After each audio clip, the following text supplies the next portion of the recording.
Vamos abrir a palavra de Deus essa noite no Evangelho de Jesus Cristo, conforme o registro de João. Evangelho de João, capítulo de número 14. Eu quero ler com vocês apenas o verso 13.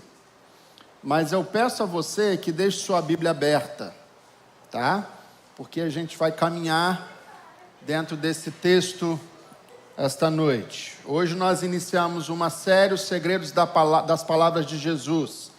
E hoje nós vamos falar sobre o poder da palavra na missão de Jesus. Evangelho de João, capítulo 14, verso 13. A Bíblia diz, 13 ou 14. E tudo o que vocês pedirem em meu nome, isto farei, a fim de que o Pai seja glorificado no Filho. Se pedirem alguma coisa em meu nome, eu o farei. Amém. Vamos orar? Pai, lido a sua palavra, agora peço ao Senhor que traga compreensão da vontade que é boa, que é agradável, que é perfeita do Senhor para a nossa vida. Sopre sobre nós essa noite teu Espírito, Senhor, e traga através da sua palavra que é viva, que é eficaz, norte para a nossa vida.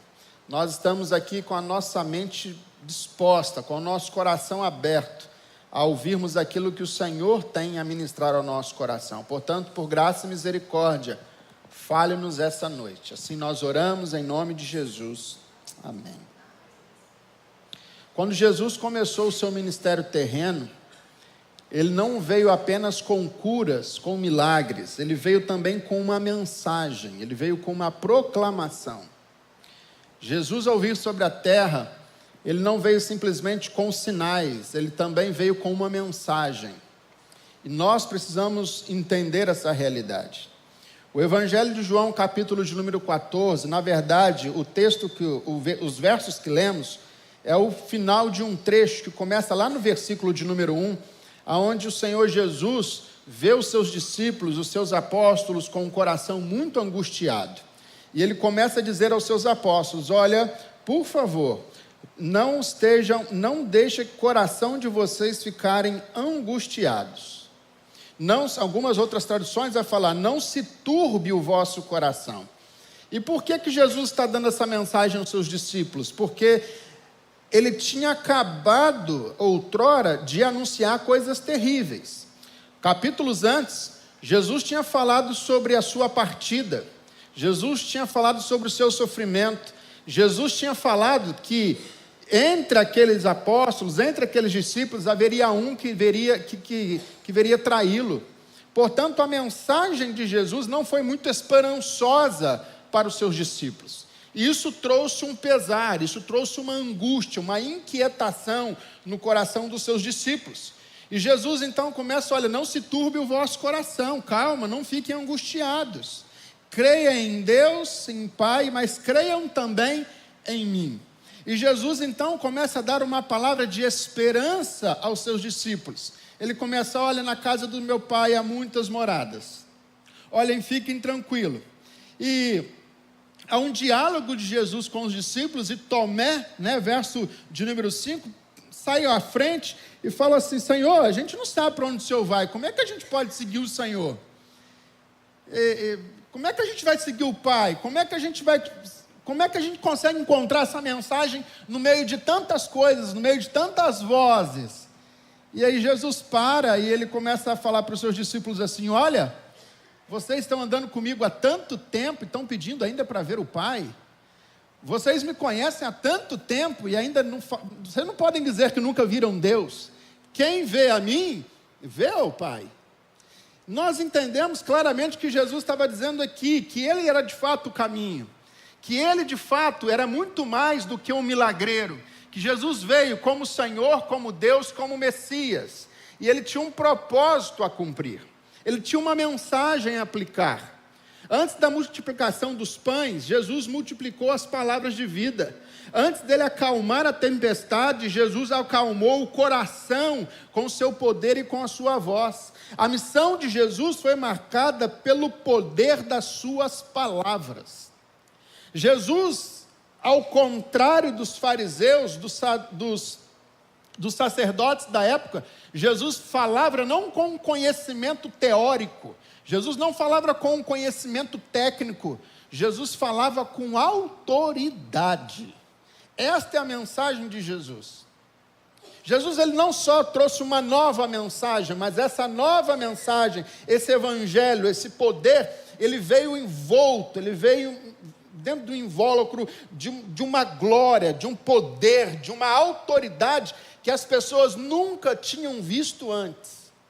Jesus não apenas falava, suas palavras carregavam a realidade do céu. Quando ele dizia vai, as enfermidades batiam em retirada. Quando ele dizia vem, os mortos voltavam à vida. Amém, meus irmãos? Quando Jesus dizia segue-me, homens deixavam tudo para trás e começavam uma nova história. Por que, meus irmãos, isso? Porque as palavras de Jesus estavam cheias de glória, de autoridade, de vida. Jesus não veio fundar uma nova religião, ele veio inaugurar um reino eterno, invisível aos olhos humanos, mas acessível a todo aquele que coloca e deposita nele fé. Suas palavras eram as boas novas do reino, um reino que liberta, um reino que cura, que restaura, que transforma e que transforma tudo que toca. Então, quando Jesus falava, o céu se abria, as coisas aconteciam. Jesus falou como quem tem autoridade, porque ele falava as palavras de Deus. Paulo vai nos alertar isso quando ele escreve a sua carta aos Colossenses, no capítulo 2, do verso 15 ao 19, ele diz: ele, Jesus, é a imagem do Deus invisível, o primogênito de toda a criação, porque nele foram criadas todas as coisas, nos céus e na terra, as visíveis e as invisíveis, sejam tronos ou soberanias, poderes ou autoridade, todas as coisas foram criadas por ele e para ele. Ele é antes de todas as coisas e nele tudo subsiste. Ele é o cabeça do corpo que é a igreja. Ele é o princípio, o primogênito dentre os mortos, para que em tudo tenha supremacias, pois foi do agrado de Deus que nele habitasse toda a plenitude. Talvez toda vez que Jesus falava, Deus agia. Portanto, há um reino, ele já chegou, ele está entre nós. Segundo as palavras do próprio Jesus, nós podemos encontrar na voz e na direção dele a chave para que a gente possa viver esse reino agora, hoje, aqui nesse lugar. Portanto, Jesus está no cenáculo com os seus discípulos. Passou as suas últimas instruções, falou para eles acerca da casa do Pai, da segunda vinda, da promessa do Espírito, lavou os pés dos seus discípulos, desmontando toda uma cultura, onde tinha tudo ali de forma hierárquica, muito bem organizado. Então ele bagunça a cabeça dos seus apóstolos, mas depois ele mostra a realidade. Nesse texto, a gente pode entender qual era de fato a missão e a ordem e a palavra de Jesus. Jesus deixa para nós muito claro nesse texto qual era a missão da igreja, qual era o propósito da igreja. E talvez um dos maiores e melhores propósitos que a igreja poderia cultivar seria o propósito da oração. Portanto, Jesus, ele termina essa primeira parte falando exatamente sobre isso, falando sobre oração. Porque Jesus tinha algo, meus irmãos. Jesus não falava de teoria, Jesus falava de prática. Diga comigo, Jesus, vamos lá, Jesus não era teórico. Jesus era prático. Entenda isso. Tem muita gente teórica, e a teoria tudo bem, ok. Mas quando que essa teoria sai do papel e se torna lida, se torna prática na nossa vida diária? Esse é o nosso desafio. Portanto, Jesus, ele vai falar sobre o reino, ele vai contrapor o questionamento de Tomé. Jesus vai trazer tranquilidade à inquietação, à angústia do coração dos seus discípulos, mas Jesus dá uma direção no final desse texto. Olha, vocês precisam seguir o viés da oração. Portanto, nesse tempo que nós temos aqui, essa noite, não tem cronômetro para mim não? Então eu posso até 11 horas. Apareceu na hora quando eu falei. Sim, tem não? Já apareceu. Nesse tempo que temos, eu quero trazer 4 verdades sublimes sobre o maior de todos os propósitos, a oração. E a primeira verdade que eu encontro, vem comigo para o texto, está aqui, verso de número 13, a parte A do verso. Jesus está dizendo: e tudo quanto vocês pedirem. E tudo quanto vocês pedirem. E tudo. E tudo. Jesus está nos mostrando, em primeiro lugar, que a abrangência da oração é ilimitada. Jesus não está dizendo assim: olha, para algumas coisas você pode orar, mas para outras, olha, para esse grupo de problema aqui, você até pode me pedir, porque eu até vou dar um jeito, mas existem problemas que não me põem neles não. Jesus está dizendo: e tudo quanto pedires, e tudo. Jesus mostra que para ele não existe causa demasiadamente impossível, meus irmãos. Jesus não colocou limites no alcance da nossa oração. Podemos apresentar diante dele as nossas necessidades, os nossos desejos, os nossos propósitos. Para ele não há causa impossível ou mesmo difícil, meus irmãos. Ele pode todas as coisas, porque para o nosso Deus nada é impossível. Aleluia! Portanto, nós podemos ser ousados em apresentar a Ele aquilo que é impossível da perspectiva humana. Já viu como nós somos? Às vezes a gente é assim, a gente mesmo não tem fé para orar. Antes da gente, mas isso aqui é algo absurdo demais. Será que realmente eu posso colocar esse pedido aos pés de Jesus? Será que a minha cabeça não está louca demais? Meus irmãos, nós devemos ser ousados em nossa oração. Lembra de Pedro, quando Jesus estava vindo sobre as águas?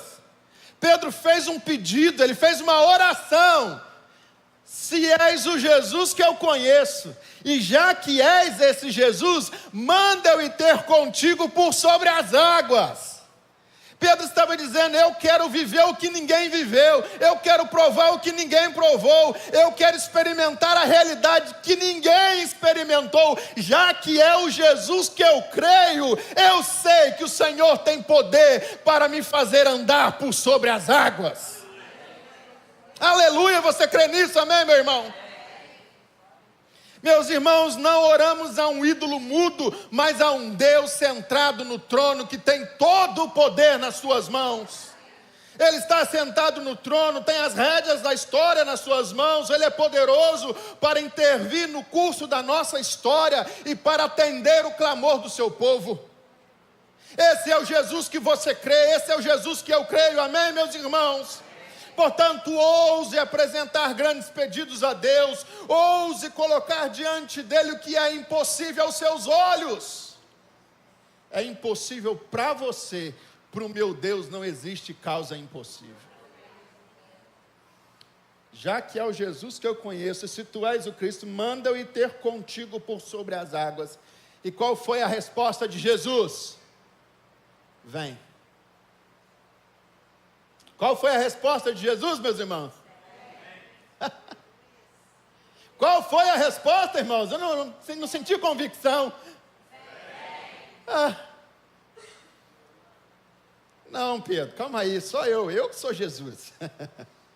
Só eu? Não, você não tem como. Eu estou andando aqui porque eu sou Deus, você... Portanto, me parece que Jesus está muito interessado que a gente faça algumas orações que saem fora do nosso imaginário. Me parece que a gente já ouviu da boca de Jesus o sim e o amém. Porque dele é o sim, dele é o amém. Portanto, nessa noite eu quero desafiar você a fazer uma oração que nunca fez, a pedir o que nunca pediu. E por que, pastor, que você está me incentivando a fazer isso? Porque eu creio num Deus que pode todas as coisas. Eu creio em Deus que nada é impossível para Ele. Jesus está falando, e tudo quanto vocês pedirem. Você está olhando para o seu marido e fala para ele, não tem jeito mais. Você está olhando para o seu filho e aquela causa já está perdida. Você está olhando para a sua esposa e fala, não tem jeito mais. Aquela situação no meu trabalho já não tem como escapar mais. Para você, porque para o meu Deus pode. O meu Deus tem poder para reverter a situação. O seu Deus tem, amém? Amém. Aleluia. Portanto, não coloque obstáculos para a sua oração. Existe uma abrangência e ela é ilimitada. Não ponha limites nos seus pedidos.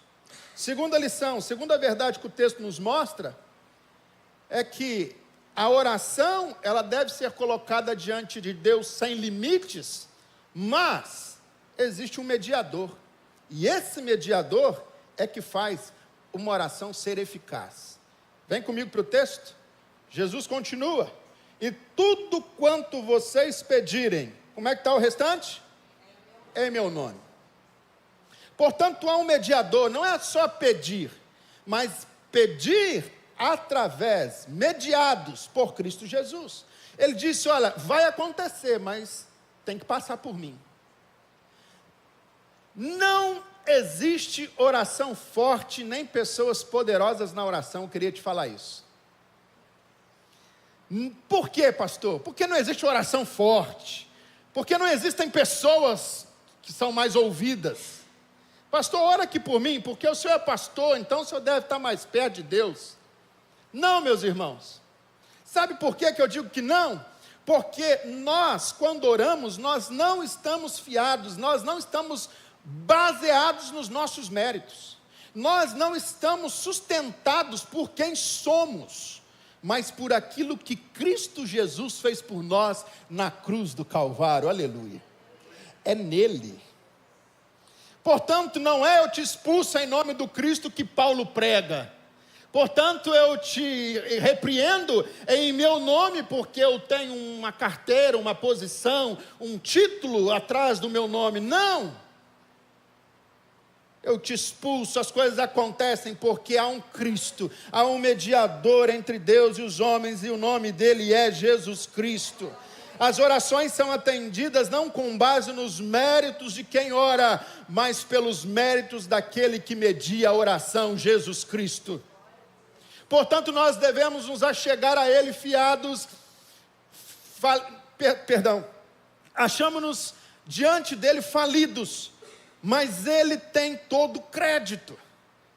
Chegamos até a sua presença fracos, mas ele tem todo o poder. Chegamos até ele com o nosso próprio, não em nosso próprio nome, mas no seu próprio nome. Não é a oração que é poderosa, poderosa é aquele que responde a oração, meu irmão. Poderoso é o mediador diante das nossas súplicas. Portanto, ninguém pode chegar diante de Deus e bater no peito e falar, Senhor, parece que eu já ouvi isso em algum lugar, se eu tenho crédito no céu, faz isso acontecer. Que crédito que a gente tem no céu? A gente já nasceu em débito. E a gente vai viver em débito para o resto da vida.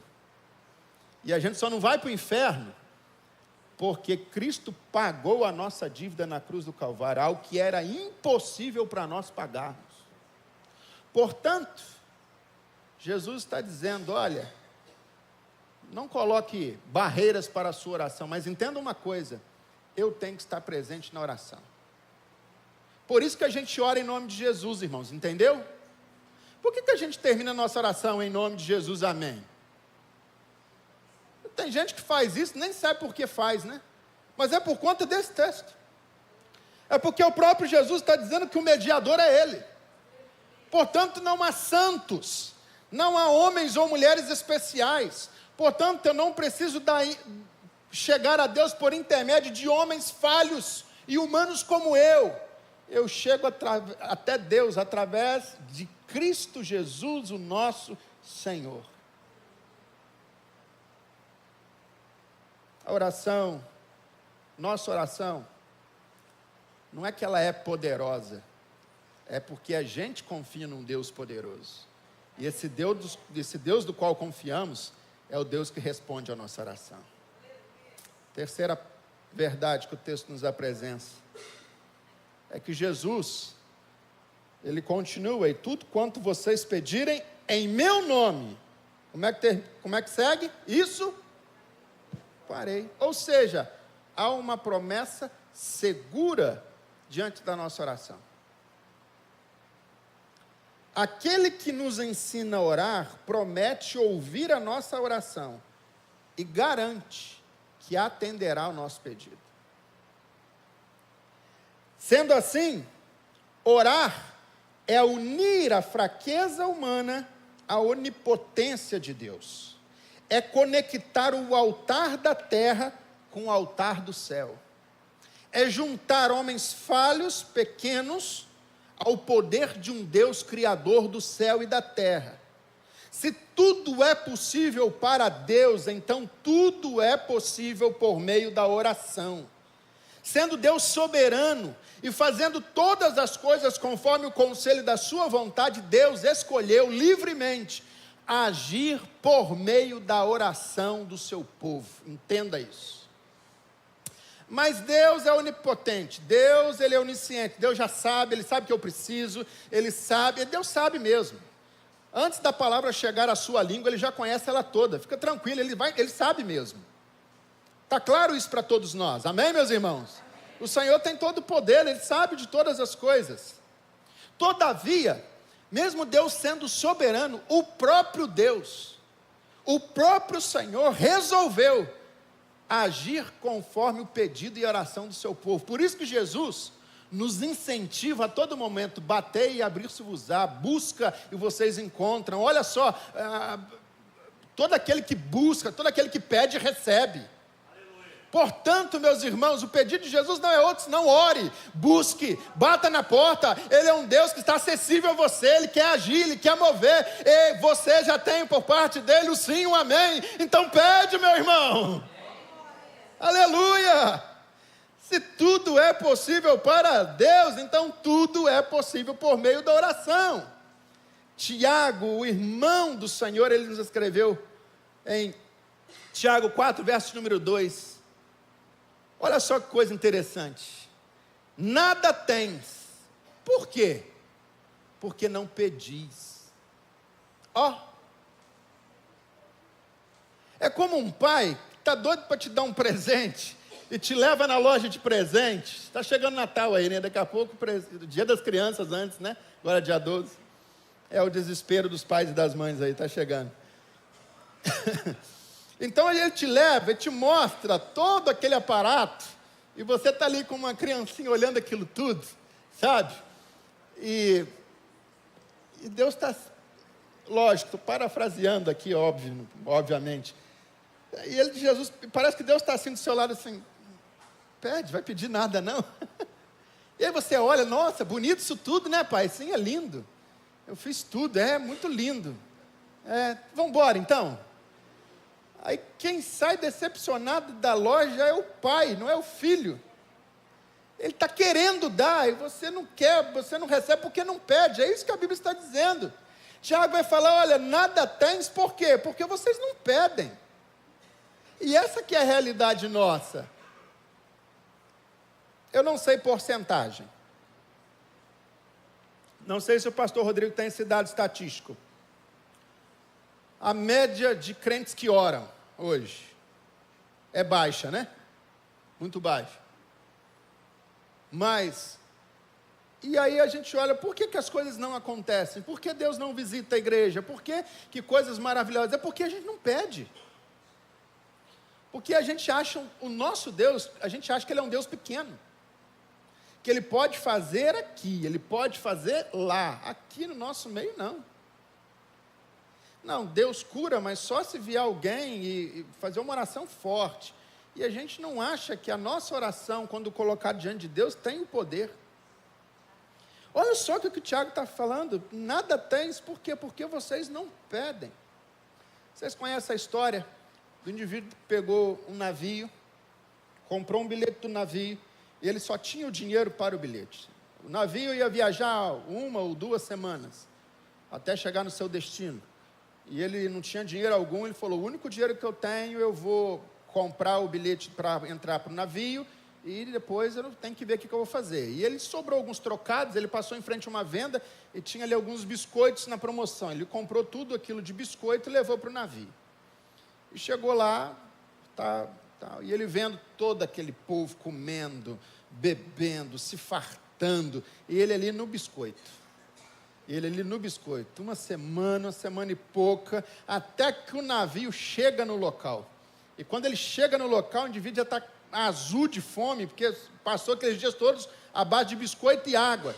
E vendo aquele povo comer o tempo todo, e quando ele desce do navio, ele comenta assim, olha rapaz, que viagem difícil foi essa para mim. Ele, por quê? Por que você não comeu? Tinha tudo bom, tinha tudo melhor, por que você não se fartou de tudo aquilo? Ele falou, rapaz, eu só tive dinheiro para poder comprar o bilhete, eu não tinha dinheiro para comprar mais nada. E o amigo virou para ele, não acredito, você não sabia que quando você pagava pelo bilhete, você também pagava por toda a alimentação do navio? Tem crente assim, tem gente que vem para a vida cristã e não entende que quando Cristo salvou, quando Cristo resgatou, Ele não simplesmente fez essa obra, Ele é o Deus que caminha com você todos os dias, é o Deus que te deu o Espírito Santo, que encheu você com esse Espírito e dotou você de autoridade em Deus.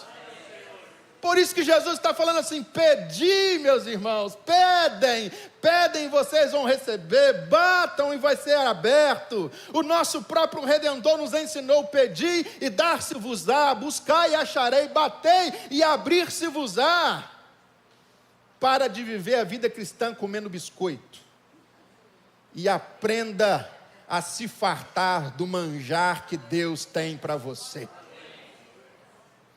Orar as promessas de Deus é orar com plena ousadia.